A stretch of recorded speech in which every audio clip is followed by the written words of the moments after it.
الحمد لله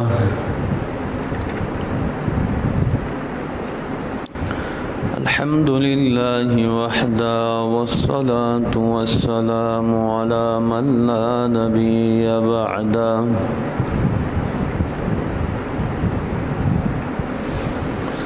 أما بعد فأعوذ بالله من الشيطان الرجيم بسم الله الرحمن الرحيم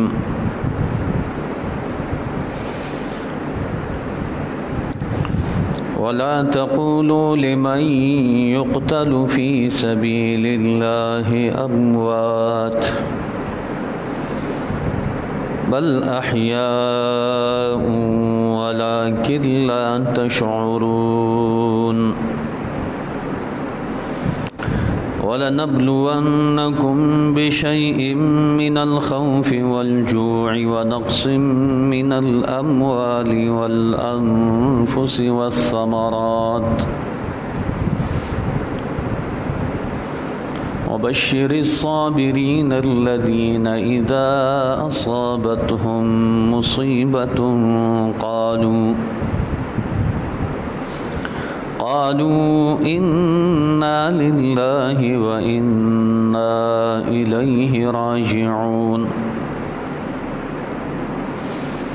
أولئك عليهم صلوات من ربهم ورحمة وأولئك هم المهتدون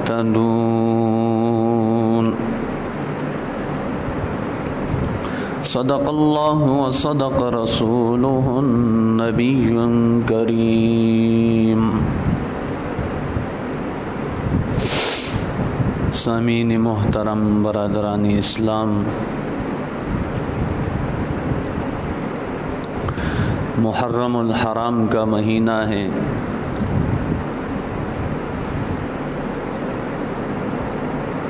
اسلامی سال کا پہلا مہینہ۔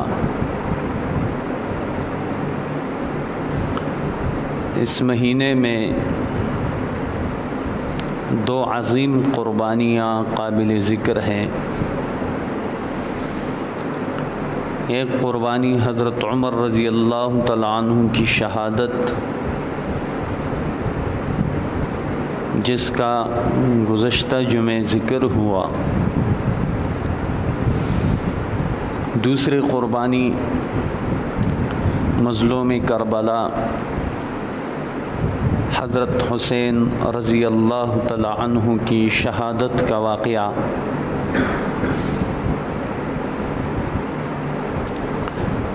آج کے گفتگو میں انشاءاللہ اس واقعے کے کچھ حقائق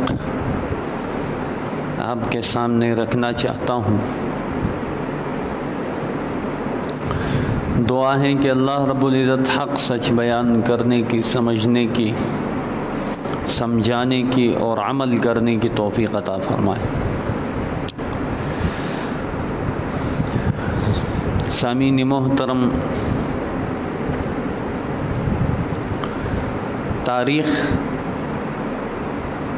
تاریخی واقعات جو ہیں اس میں عموماً اکثر تضاد پایا جاتا ہے، اور تاریخ ہے، کوئی وحی نہیں ہے۔ جس نے جس تاریخ کو پڑھا اور جس کو جو تاریخ پسند آیا، اس نے اسی تاریخ کو اپنا نظریہ بنایا۔ حالانکہ بات جو ہے حرف آخر جو ہوتی ہے وہ قرآن اور حدیث کی ہوتی ہے، تاریخی واقعات کی نہیں۔ کیونکہ میں نے بتلا دیا تاریخ میں بڑا تضاد ہے، جس کو جو ملا اس نے تاریخ میں شامل کر دیا، اور بعض لوگوں نے تو اپنی اندرونی خباثت اور دشمنی کو بھی تاریخ کا حصہ بنا دیا۔ تو اس لیے ہم تاریخ کو تاریخ سمجھتے ہیں، قرآن اور حدیث نہیں سمجھتے۔ تو جو تاریخ قرآن و سنت کے موافق ہوگی ہم اسے تسلیم کریں گے، لیکن جو تاریخ قرآن و سنت سے ٹکرائے گی اس تاریخ کو ہم پاؤں کے ٹھوکر سے اڑاتے ہیں، ہمیں اس تاریخ کی کوئی ضرورت نہیں ہے۔ تو اس لیے کربلا کے حوالے سے بھی تاریخ میں بہت کچھ پایا جاتا ہے، کچھ باتیں اتفاقی بھی ہیں، آپ کے سامنے کچھ اتفاقی باتیں بھی رکھنا چاہتا ہوں، لیکن اکثر اختلاف ہے، تضاد۔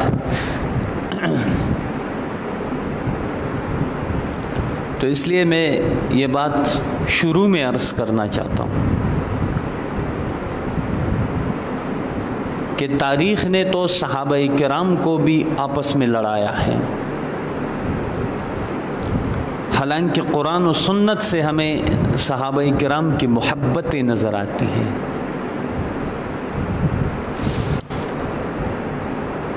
اور یہ بات آپ کو بتانا چاہتا ہوں کہ حب اہل بیت کے ساتھ ساتھ حب صحابہ یہ بھی ایمان کا ایک حصہ ہے۔ اہل بیت بڑے لوگ ہیں، صحابہ کرام بھی بڑے لوگ ہیں، اس لیے اس کی وجہ یہ ہے کہ اگر ہم صحابہ کرام کے اعمال کو دیکھیں، اس دور میں جو صحابہ کرام ایک مٹھی جو اللہ کے راستے میں دیتے تھے، جس جذبے سے، جس اخلاص سے دیتے تھے اللہ کی رضا حاصل کرنے کے لیے، ایک مٹھی جو، گندم بھی نہیں، جو، اس دور میں اگر ہم احد پہاڑ نہیں بلکہ پورے دنیا کے پہاڑوں کے برابر ہم وزن سونا بھی اللہ کے راستے میں خرچ کرے تو ہم ثواب میں اس ایک مٹھی جو تک نہیں پہنچ سکتے۔ وہ ایسے لوگ تھے، اور قرآن و حدیث سے ہمیں ان کی آپس میں محبت ملتی ہے، پیار، الفت، یہ چیزیں ملتی ہیں۔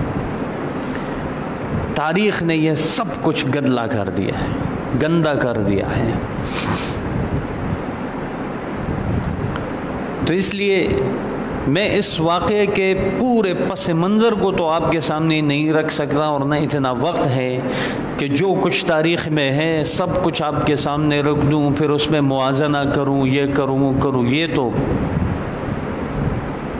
اتنی آسان بات نہیں ہے کہ اتنے چند منٹوں میں یہ بات آپ کے سامنے رکھ دوں، بلکہ ایک خلاصہ رکھنا چاہتا ہوں۔ واقعے کا ہر کسی کو پتہ ہے کہ کربلا میں جو واقعہ پیش آیا، جو مظلومانہ شہادت ہے حضرت حسین رضی اللہ تعالیٰ عنہ کی، اس سے ہر مسلمان واقف ہے۔ اب دیکھیں، تاریخ کی اگر بات کروں، ایک طرف تاریخ سے یہ ثابت ہوتا ہے کہ حضرت حسین رضی اللہ تعالیٰ عنہ مدینہ سے مکہ آئے، حج کا موسم تھا، مکہ میں حج کا موسم تھا، 3 ذی الحج سن 60 ہجری کی بات ہے۔ حج کے ایام میں حضرت حسین رضی اللہ تعالیٰ عنہ مکہ آئے، اور پھر مکہ سے از خود کوفہ کے لیے روانہ ہوئے، کیونکہ ان کے پاس خطوط آئے تھے، بہت سارے خطوط تھے، سینکڑوں خطوط اہل کوفہ نے حضرت حسین رضی اللہ تعالیٰ عنہ کی طرف بھیجے تھے کہ آپ کوفہ آئیں، ہم آپ کے ہاتھ پر بیعت کرنا چاہتے ہیں، اور یزید کے خلاف بغاوت پر اکسانے کے لیے یہ سارا کام کیا گیا تھا۔ خطوط کے ذریعے ان کو بلوایا۔ ایک تاریخ یہ ہے، اس تاریخ کے مطابق یہ ہے کہ حضرت حسین رضی اللہ تعالیٰ عنہ نے مسلم ابن عقیل کو پہلے بھیجا، انہوں نے حالات کا جائزہ لیا، اور بہت سارے لوگوں نے نیابتاً مسلم ابن عقیل کے ہاتھ پر بھی بیعت کی حضرت حسین رضی اللہ تعالیٰ عنہ کے لیے کہ آپ ان کو بلوائیں، ہم ان کے ہاتھ پر بیعت کرنا چاہتے ہیں، ہم ان کے محب ہیں، ہم ان کے ساتھ محبت رکھتے ہیں، آپ ان کو بلوائیں۔ چنانچہ مسلم ابن عقیل بھی مجبور ہوئے اور انہوں نے حضرت حسین رضی اللہ تعالیٰ عنہ کو بلوایا مکہ سے۔ جب حضرت حسین رضی اللہ تعالیٰ عنہ روانہ ہوئے، ایک تاریخ کی بات آپ کے سامنے رکھنا چاہتا ہوں، لیکن یہ تاریخ صحیح نہیں ہے، لیکن رکھنا چاہتا ہوں آپ کے سامنے تضاد، کہ آپ کو پتہ چلے کہ تاریخ ہے، کوئی وحی نہیں ہے۔ تو حضرت حسین رضی اللہ تعالیٰ عنہ نے ارادہ کیا جانے کا، اور صرف اکیلے نہیں، بچوں کو اور عورتوں کو بھی ساتھ لے کے جانے لگے، قافلہ بن گیا۔ بہت سارے صحابہ کرام آئے، منع کیا، عبداللہ ابن عباس نے منع کیا، عبداللہ ابن عمر نے منع کیا، مت جائے۔ آپ کو پتہ ہے کہ اہل کوفہ نے حضرت علی رضی اللہ تعالیٰ عنہ کے ساتھ کیا سلوک کیا ہے، آپ کے والد کے ساتھ، ان کو شہید کیا ہے، آپ مت جائیے۔ انہوں نے روکا۔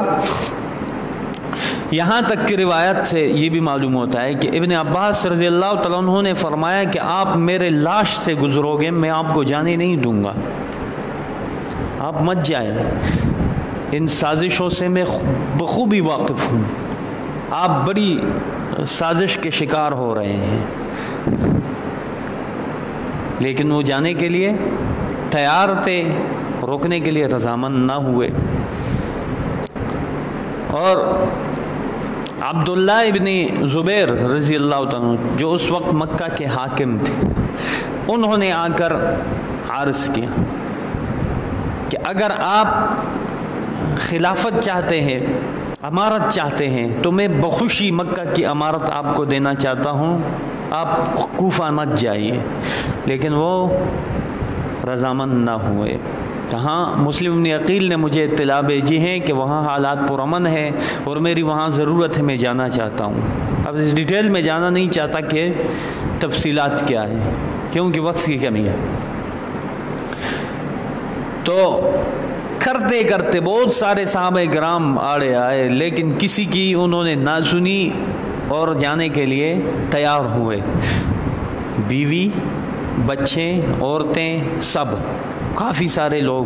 اور راستے میں ایک تاریخ کے مطابق بہت سارے لوگ بھی ملتے گئے، قافلہ بنتا گیا، لوگ زیادہ ہوتے گئے کوفہ کے لیے نکلے۔ اب اس تاریخ کے حوالے سے میں آپ کو ایک نقطہ رکھنا چاہتا ہوں آپ کے سامنے کہ اگر یہ تاریخ صحیح ہے تو حضرت حسین رضی اللہ تعالیٰ عنہ حج کے موسم میں وہاں جانے کے لیے کیسے رضامند ہوئے؟ اب حج کے ایام میں 3 ذی الحج ہیں، کچھ دنوں بعد حج کے مناسک شروع ہو رہے ہیں۔ اب کم از کم وہ حج کے لیے تو روکتے، حج ادا کرنے کے بعد چلے جاتے۔ تو اس چیز سے پتہ چلتا ہے کہ یہ تاریخ جھوٹی ہے۔ اگر حضرت حسین رضی اللہ تعالیٰ عنہ اتنے نعوذ باللہ خلافت کے بھوکے تھے کہ انہوں نے حج جیسا اہم فریضہ چھوڑ دیا اور وہاں کے لیے نکلے، اور پھر اگر یزید کا تختہ الٹنے کے لیے جا رہے تھے تو پھر بچوں کو اور عورتوں کو کیوں لے کے گئے؟ تو اس لیے ہمیں پتہ چلتا ہے کہ اس تاریخ کی کوئی حقیقت نہیں ہے۔ اور ایک تاریخ سے یہ بھی معلوم ہوتی ہے بات کہ حضرت حسین رضی اللہ تعالیٰ عنہ خود نہیں گئے، حضرت حسین رضی اللہ تعالیٰ عنہ مکہ میں مقیم تھے، حج کی نیت سے آئے تھے، لیکن اہل کوفہ نے حضرت حسین رضی اللہ تعالیٰ عنہ کو اغوا کیا تھا، اغوا کیا تھا۔ اس تاریخ میں کچھ صداقت ہے، اس لیے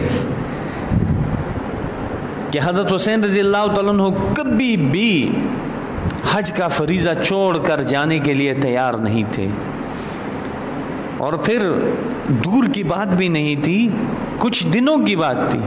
کچھ صحابہ کرام نے آ کر یہ بھی عرض کیا کہ آپ حج تو پورا ہونے دیں، حج کے بعد چلے جائیں، لیکن پتہ چلا کہ دال میں کچھ کالا کالا ہے، یہ تاریخ صحیح نہیں ہے، اس میں تضاد ہے، کچھ باتیں ایسی ہیں کہ جو حضرت حسین رضی اللہ تعالیٰ عنہ کے کردار کو مجروح کرتی ہیں، اور ہر زبان زد یہ بات عام ہے، ہر کوئی یہی تاریخ دہرا رہا ہے، اور وہ لوگ بھی دہرا رہے ہیں جو خود کو محب حسین کہتے ہیں، اور اس بات سے واقفیت حاصل ہی نہیں کرتے کہ اس تاریخ کے بیان کرنے سے ہم حضرت حسین رضی اللہ تعالیٰ عنہ کے کردار کو کیسے مجروح کر رہے ہیں۔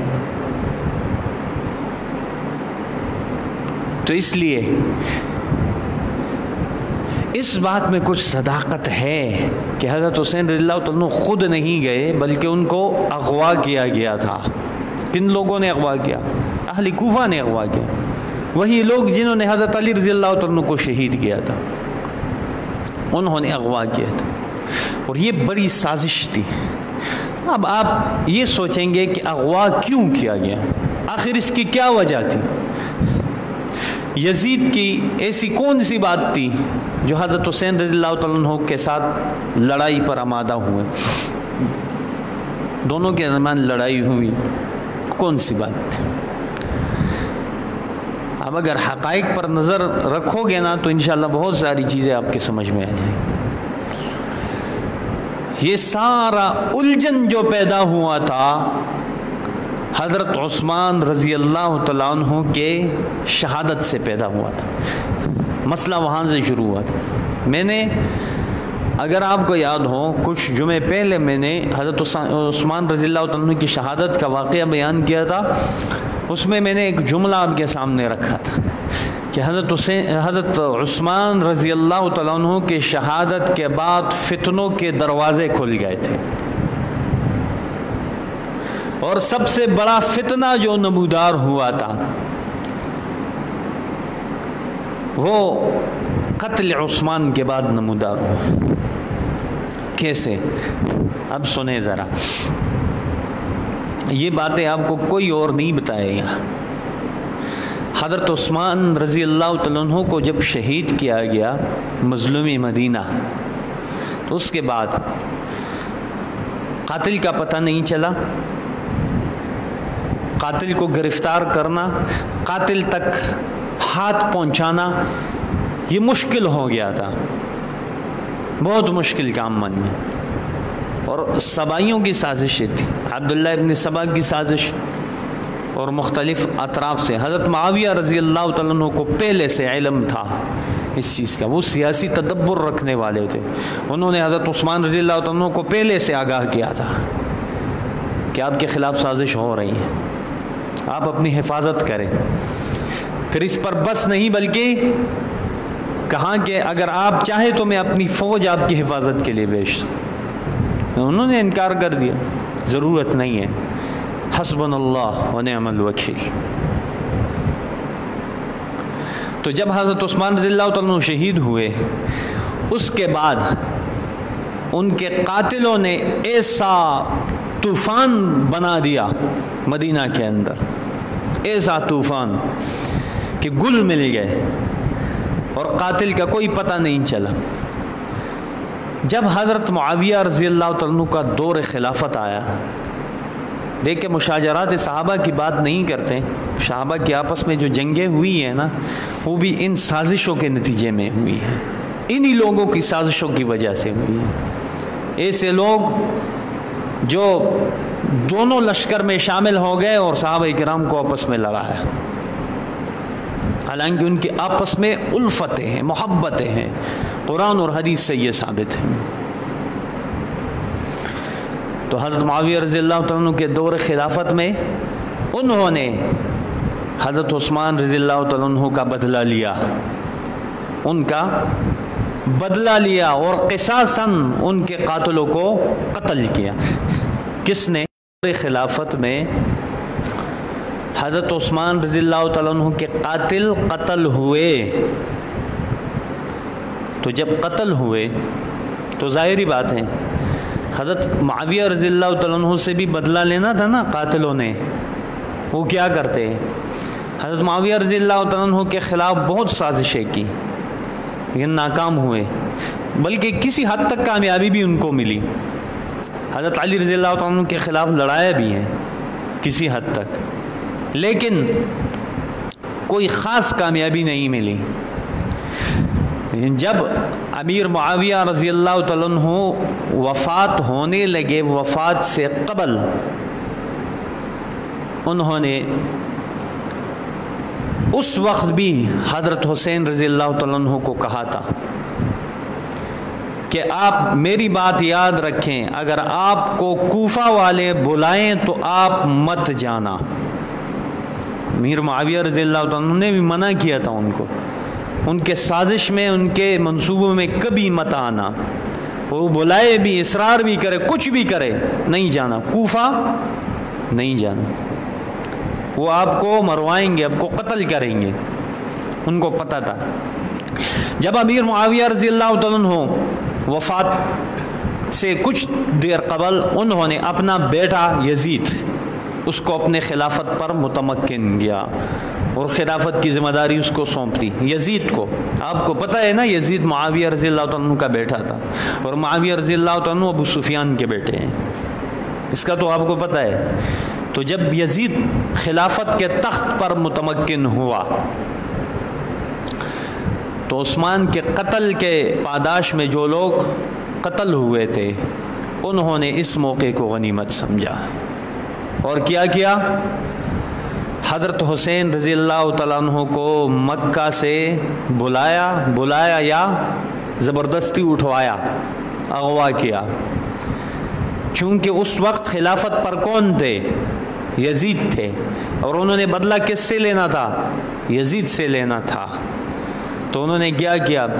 حضرت حسین رضی اللہ تعالیٰ عنہ کو اغوا کیا یا بلوایا، تاریخ کے جس طرح بھی روایات ہیں میں نے آپ کے سامنے رکھ دی ہے، جیسے بھی ہوا انہوں نے اغوا کیا۔ اور پھر کس مقصد کے لیے اغوا کیا؟ استعمال کیا یزید کے خلاف کہ آپ آئے، ہم آپ کے ہاتھ پر بیعت کرنا چاہتے ہیں، یہ خلافت آپ کا حق ہے، بنو امیہ کا حق نہیں ہے، آپ کا حق ہے۔ کئی دہائیوں سے بنو امیہ جو ہے اس خلافت کے تخت پر متمکن ہے اور قابض ہیں، یہ آپ کا حق ہے، چنانچہ آپ کا حق ہم آپ کو دلوانا چاہتے ہیں، آپ آئے، ہم آپ کے ہاتھ پر بیعت کرنا چاہتے ہیں۔ چنانچہ جب حضرت حسین رضی اللہ تعالیٰ عنہ گئے کوفہ یا اغوا ہو گئے کوفہ جانے کے لیے جانے لگے، تو پھر کیا ہوا؟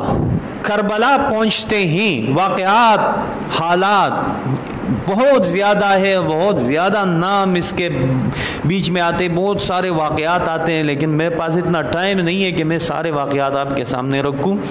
خلاصہ یہ بتا رہا ہوں کہ آپ سب کو پتہ ہے کہ کربلا پہنچ گئے اور کربلا میں ان کا محاصرہ ہوا تھا، اس بات سے آپ سب واقف ہیں۔ کربلا کیوں پہنچے؟ جا رہے تھے نا آگے، یزید کے پاس جا رہے تھے، لیکن راستے میں انہوں نے روک دیا، اہل کوفہ نے روک دیا۔ اب یہی لوگ جنہوں نے خط لکھے تھے، ایک تاریخ کے مطابق جو میں آپ کو پہلے بیان کر چکا ہوں، جنہوں نے خط لکھے تھے، ان ہاتھوں کو اگر پکڑو نا تو حسین رضی اللہ تعالیٰ عنہ کے قاتل آپ کے سامنے آ جائیں گے، لیکن اس کی طرف کوئی دھیان ہی نہیں دیتا، بس جو چیز مشہور ہو جاتی ہے نا مارکیٹ میں، بس وہی زبان پہ آتی ہیں، حقیقت کسی کو پتہ نہیں ہے۔ تو میں یہ بتانا چاہتا تھا کہ کربلا کے میدان میں جب ان کا محاصرہ ہوا، اہل کوفہ نے ان کو گرفتار کیا، آگے جانے نہیں دیا۔ وہی لوگ جنہوں نے خط لکھے تھے، وہی لوگ جنہوں نے حب حسین کا اظہار کیا تھا اور جنہوں نے اپنے ان کو خلافت کے لیے بلوایا تھا یا لے کے آئے تھے، انہی لوگوں نے ان کو گرفتار کیا، آگے جانے نہیں دیا۔ اب بدلہ لینا ہے کس کا؟ یزید سے بدلہ لینا ہے، ان کے باپ معاویہ کا بدلہ یزید سے لینا ہے۔ اور انہوں نے کیا کیا؟ جب حضرت حسین رضی اللہ عنہ کا محاصرہ کیا اور محاصرہ تنگ ہو گیا، ان کو ایک ایک کر کے، مختصر خلاصہ بتا رہا ہوں، ایک ایک کر کے سب کو شہید کیا، اہل بیت کو، اور حضرت حسین رضی اللہ عنہ کے بیوی بچے سب کو شہید کر دیا وہاں پہ۔ تو پھر خود ان کے محب بن گئے اور سارا الزام ڈال دیا یزید پر، کیونکہ یزید تو خلافت پر متمکن تھا نا، اس کی خلافت تھی۔ اور ظاہری بات ہے آج کے دور میں بھی اگر کوئی غلط کام کرتا ہے، کسی جگہ پر کوئی غلط کام ہوتا ہے، تو لوگ انگلی حکمران کی طرف اٹھاتے ہیں نا، حکمران کی طرف، وزیر اعظم کی طرف اٹھاتے ہیں۔ یہ تو آج کا بھی معاملہ ہے، اس وقت بھی ایسا ہوا۔ تو انہوں نے سازش کی، سارا الزام یزید کے سر پہ، خود محب بن گئے اور اس سازش میں کامیاب ہو، اور یزید کو ہمیشہ ہمیشہ کے لیے قیامت تک لعنتی قرار دیا انہوں نے۔ ہر زبانی زد عام ہو گیا، حالانکہ ایسی کوئی بات نہیں ہے، حقیقت اس سے بالکل مختلف ہے۔ اور یہاں آ کے ساری تاریخیں جو ہے متحد ہو جاتی ہیں اس ایک نقطے پر۔ 3 شرائط جو حضرت حسین رضی اللہ عنہ نے میدان کربلا میں رکھے تھے، اس پر ساری تاریخیں متحد ہو جاتی ہیں۔ ایک یہ کہ جب انہوں نے محاصرہ کیا تو حضرت حسین رضی اللہ عنہ نے فرمایا کہ ایک کام کرو، یا تو مجھے واپس جانے دو، اور یا پھر اگر واپس جانے نہیں دیتے تو مجھے اسلامی سرحدات کی طرف جانے دو۔ واپس جاؤں گا تو بیت اللہ میں عبادت کر سکوں گا، اسلامی سرحدات کی طرف جاؤں گا تو دشمن کا مقابلہ کروں گا اور شہید ہو جاؤں گا، اور اگر یہ نہیں کر سکتے تو کم از کم مجھے دمشق جانے دو، میں یزید سے خود ملنا چاہتا ہوں۔ انہوں نے ان تینوں باتوں سے انکار کیا۔ کیوں؟ اس لیے کہ اگر ان میں سے ایک بھی مانتے، واپس جانے دیتے، تو پوری قوت کے ساتھ مقابلے کے لیے ان کے خلاف آتے اور ان کا ستیہ ناز ہو جاتا، پھر بھی راز ان کا کھل جاتا۔ اس لیے واپس بھی جانے نہیں دیا، اسلامی سرحدات کی طرف بھی جانے نہیں دیا۔ یزید کے پاس جانے سے اس لیے روکا کہ سارا راز کھل جائے گا، پھر کیا ہوگا؟ ہم تو یزید کو بدنام کرنا چاہتے ہیں اور یہ راز یہاں پہ کھل جائے گا سارا، پھر بھی مشکل بن جائے گی، ہم اپنے منصوبے میں ناکام ہو جائیں گے۔ چنانچہ اس لیے انہوں نے گھیرا تنگ کیا اور آہستہ کرتے کرتے کرتے سب کو شہید کر دیا، اور سارا الزام یزید کے سر پر۔ بہرحال تاریخ میں بہت کچھ ہے، آپ ایک طرف نہ دیں کہ تاریخ کو، وہ تاریخ جو قرآن و سنت سے ٹکراتی ہے، ہمیں اس تاریخ کی کوئی ضرورت نہیں ہے۔ اگر موافقت رکھتی ہے تو ہم کسی درجے میں مان لیتے ہیں، لیکن اگر تضاد ہو تو قرآن و سنت پہلے ہے، تاریخ بعد میں ہے۔ تو یہ تاریخی واقعات ہیں جتنے بھی ہے، اگر مانتے ہو، لوگوں نے کیا کیا، جو تاریخ جس کو پسند آئی اسی تاریخ کو اپنا نظریہ بنایا۔ آپ تاریخ دیکھیں، سب تاریخوں کو دیکھیں، مطالعہ کریں، ہر طرف آپ دیکھیں، آپ کو اندازہ ہو جائے گا کہ تاریخ میں کتنا گند پڑا ہوا ہے۔ تو اس لیے ہمیں سچ کا ساتھ دینا ہوگا، اور ہمیں اس چیز کا ساتھ دینا ہے، اس تاریخ کو ماننا ہے جو قرآن و سنت کے موافق ہو، بس۔ اللہ تعالی شانہ ہمیں صحیح سمجھ عطا فرمائے۔ آخر دعوانا الحمدللہ۔